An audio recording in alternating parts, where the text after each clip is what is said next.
And that's what it was all about, the whole situation, just in the future that nobody would have to go through what I went through. So I hope that this situation serves for that and that we have some consistency moving forward so that everybody gets a chance to live out both of their dreams. You're not one to back down from the challenge, but this is a Super Bowl team with a lot of returning players that came back, and it's hard to make an NFL roster. What is it like to be around these guys and know that bar is even higher for you? Yeah, I mean, this is what you ask for. This is what you dream for. If you're in the NFL, you know you can't run from competition. That just makes you a better player. So I'm excited for the opportunity, and I'm going to put my best foot forward to make the most of it.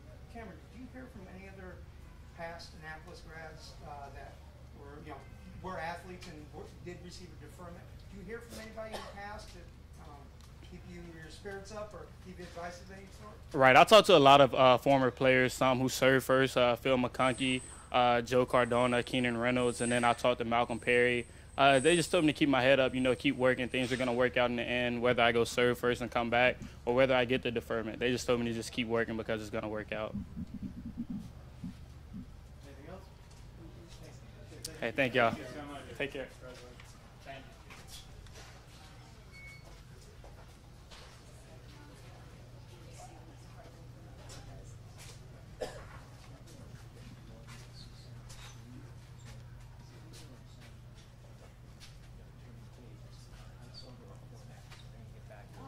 So let me see what they say. We're going to talk about it. I don't know how to relate that conversation because I realize that there's not necessarily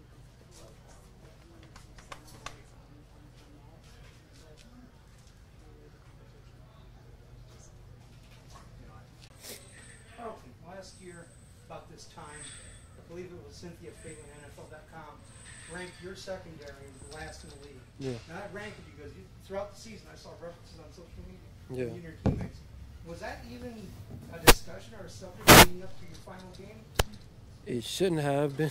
Okay. I was curious because it was often throughout the season that was referenced on Twitter from you guys. Yeah, that was something that motivated us. And, I don't know where she got her stats from or what she researched, but I'm pretty sure we proved them wrong last year. And this year we're looking to take. what did it mean for your group, the fact that, like, for instance, in that NFC Championship game, you're down both starting safeties, and you guys were still able to pull off a win there, and the defense was really the difference maker in the postseason. Just what did that do for you guys from a growth standpoint, a confidence standpoint, all of that? I think we always had the confidence. I think a lot of the time social media and the outsiders kind of have their take, and they they make other people see us in a certain way, and as a group we just always knew what we could do, and we never really listening to the outside people speaking on what we do. We always kind of 30-second stuff doesn't really bother us because on the field has nothing to do with last year. So I think all of us know that we see that Super Bowl banner hanging up, and we want another one. We want another boat parade. We want another ring ceremony. We want the whole thing again. It's just made us a little bit hungrier. I know 2020 is over, but are you guys still the grave diggers? Is that Yeah. Yeah, that definitely still applies. It's something that kind of sticks with us, and it's kind of how we play our game. So you'll see it come September. what exactly does it mean if you came up with it? I would say I kind of came up with it, but it was kind of like a caption, and then after that it just kind of took over, and it stuck with us. So.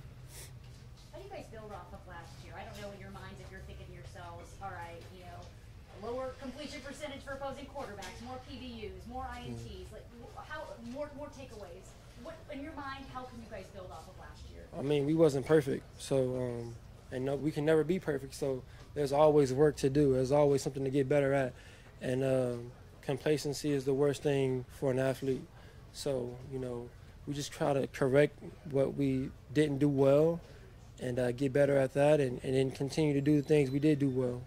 Carlton, did you have any idea of the extent of Tom Brady's knee injury during the season? I know I didn't, but that's crazy. He's a tough guy. Just knowing that he was playing with a torn MCL or something, that's crazy. But he's a GOAT, so I wouldn't expect nothing less from him. Coach Arians said he's not even going to put on his Super Bowl ring. He wore it the other night, but that's how much he is on to next year. My question for you: Where is your Super Bowl ring? Have you had a chance? Have you worn it at all around the house, or did you kind of just lock it away? And are you kind of the same mindset? I wore my Super Bowl ring. Yeah. You didn't wear it to bed, did you? Or? I almost did. I wore it for like maybe 12 hours straight. I didn't take a shower with it, but I put it on right after. And yeah, I wore it a little bit, but now that we're going back into camp, I'm gonna put it in a safe and kind of use it as motivation to get another one. What's your personal goal, Carlton? What's your personal goal, the thing you want to build on this season personally? I want to be feared as a corner to all opposing quarterbacks and offensive coordinators, and I want to, continue to, help this secondary grow as a group, and just work off each other, and for myself, just continue to build what I did last year. God damn. Florida, it's Florida. But, yeah, I just want to get better. Like I said earlier, just work on everything that I wasn't as good at and just continue to get better as an athlete. Practicing against a hurt Tom Brady last year helped the team. How much can a healthy Tom Brady improve the going against him, and how scary would it be to be a secondary having to face him if he's 100%? I mean, Tom is always going to be Tom. So, hurt MCL or not, he's always a guy you have to fear. Like you said earlier, we didn't know he had a torn MCL. So, I think he's just in that mindset that he's always going to get the job done, regardless of what he's going through and what he has going on. How are you guys handling the COVID protocols, and what's the discussions in the locker room that you have with players who have different opinions on the vaccine and whatnot?